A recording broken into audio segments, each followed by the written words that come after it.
ជំរាបសួរអ្នកទាំងអស់គ្នាស្វាគមន៍សាជាថ្មីមកកាន់ការរៀនភាសាចិនហើយថ្ងៃនេះដែរខ្ញុំនឹងចែករំលែកអ្នកទាំងអស់គ្នាពីពាក្យមួយដែលយើងអានថាឆាពូតួចាឆាពូតួគឺវាដើរតួនាទីពីរគឺវាជាកិរិយាសព្ទតុងឈឺនិងគុណនាមស៊ីរងឈឺអញ្ចឹងកាលណាដែលវាដើរតួជាកិរិយាសព្ទគឺយើងបកថាស្ទើរតែហើយកាលណាដែលវាដើរតួជាគុណនាមគឺយើងបកថាស្រដៀងគ្នាប្រហាក់ប្រហែលគ្នាឬក៏ល្មមចាអញ្ចឹងយើងមកមើលរបៀបប្រើប្រាស់ទី1របស់ឆាពូតួគឺប្រធានបូកជាមួយនឹងឆាពូតួចាអញ្ចឹងឆាពូតួឧទាហរណ៍这两种颜色差不多这两种颜色差不多អញ្ចឹងគឺចង់ប្រៀបធៀបរបស់មួយនិងរបស់មួយទៀតចាគឺយើងបកថាពណ៌ពីរនេះគឺប្រហាក់ប្រហែលគ្នាចឹងគឺចង់និយាយពីពណ៌មួយនិងពណ៌មួយទៀតហ្នឹងគឺវាស្រដៀងគ្នាខ្លាំងមែនតើវាស្ទើរតែដូចគ្នាទាំងស្រុងចាអញ្ចឹងគឺយើងអាចប្រើពាក្យថាឆាពូតួបានគឺប្រហាក់ប្រហែលគ្នាចឹងចូលមកដល់របៀបប្រើប្រាស់ទី2គឺឆាពូតួបូកជាមួយនឹងស៊ីរងឈឺក៏តុងឈឺនៅខាងក្រៅរបស់ឆាពូតួវាអាចជាគុណនាម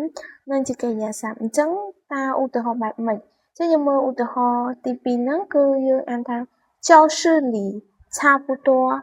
有10个人教室里差不多有10个人នៅក្នុងថ្នាក់ប្រហែលជាមានមនុស្ស10នាក់ចាអញ្ចឹងគេចង់និយាយនៅក្នុងថ្នាក់ប្រហែលជាមានមនុស្ស10នាក់ឲ្យវាអត់ច្បាស់ជាក់លាក់ឯងគ្រាន់តែគាត់ថាប្រហែលចាអញ្ចឹងឃ្លាទីប្រយោគទី3គឺយើងអានថា现在差不多3点了现在差不多3点了ចាអញ្ចឹងខាងលើវាខាងក្រោយវាបើជាកិរិយាសព្ទចាជាតួលេខអញ្ចឹងអាទី3ខាងក្រោយវាជាគុណនាមអញ្ចឹងយើងបកថាឥឡូវនេះប្រហែលជាម៉ោង3ហើយឥឡូវនេះប្រហែលជាម៉ោង3ហើយមានគាត់អត់ច្បាស់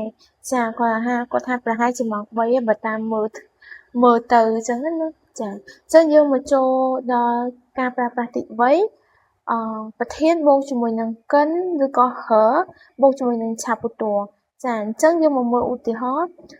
你的工作跟我的工作差不多你的工作跟我的工作差不多ការងាររបស់នេះនិងការងាររបស់ខ្ញុំគឺប្រហាក់ប្រហែលគ្នាគាត់អាចនិយាយពីរបៀបធ្វើការអីចឹងទៅអញ្ចឹងការងាររបស់គាត់ទាំងពីរហ្នឹងគឺប្រហាក់ប្រហែលគ្នាចាទី2他们的中文水平差不多好他们的中文水平差不多好ចាអញ្ចឹងកម្រិតភាសាចិនរបស់ពួកគាត់គឺល្អប្រហាក់ប្រហែលគ្នាចាយើងអាចថាអូគាត់ល្អជាងម្នាក់នេះល្អជាងម្នាក់ A ល្អជាងម្នាក់ B ល្អជាងអត់ទេគឺភាសាចិនរបស់គាត់សមត្ថភាពរបស់គាត់កម្រិតរបស់គាត់គឺប្រហាក់ល្អប្រហាក់ប្រហែលគ្នាវាហាក់ប្រតិប្រសងគ្នាអត់មានអ្នកណាលើអ្នកណាទេទី3中国的天气和台湾的天气差不多热中国的天气和台湾的天气差不多热អញ្ចឹងមានន័យថាម៉េចមានន័យថាអាកាសធាតុរបស់ប្រទេសចិននិងអាកាសធាតុរបស់ប្រទេសតៃវ៉ាន់គឺក្តៅប្រហាក់ប្រហែលគ្នាចាអញ្ចឹងគឺវាស្ទើរតែដូចគ្នាទី4日文和德文差不多难日文和德文差不多难មានន័យថាភាសាជប៉ុននិងភាសាអាល្លឺម៉ង់គឺពិបាកប្រហាក់ប្រហែលគ្នាអត់មានអ្នកណាពិបាកជាងអ្នកណាគឺភាសាជប៉ុនក៏ពិបាកភាសាអាល្លឺម៉ង់ក៏ពិបាកដែរគឺភាសាពីរហ្នឹងគឺពិបាកប្រហាក់ប្រហែលគ្នាចូលមកដល់ការប្រើប្រាស់ទី4ប្រធានបូកជាមួយនឹង名词ចានាមហើយបូកជាមួយនឹងឆាពូតួអញ្ចឹងយើងមកមើលឧទាហរណ៍他们到教室的时间差不多他们到教室的时间差不多ពេលវេលាដែលគាត់មកដល់ថ្នាក់រៀនគឺប្រហាក់ប្រហែលគ្នាណាអាចយឺតគ្នា1នាទី2នាទីអីចឹងទៅអញ្ចឹងគឺប្រតិប្រសងគ្នាប្រហាក់ប្រហែលគ្នាពេលវេលាដែលគាត់មកដល់ថ្នាក់រៀនទី2他们的爱好差不多都喜欢运动他们的爱好差不多都喜欢运动ចាអញ្ចឹង运动ហាត់ប្រាណចំណង់ចំណូលចិត្តរបស់ពួកគាត់គឺប្រហាក់ប្រហែលគ្នាសុទ្ធតែចូលចិត្តហាត់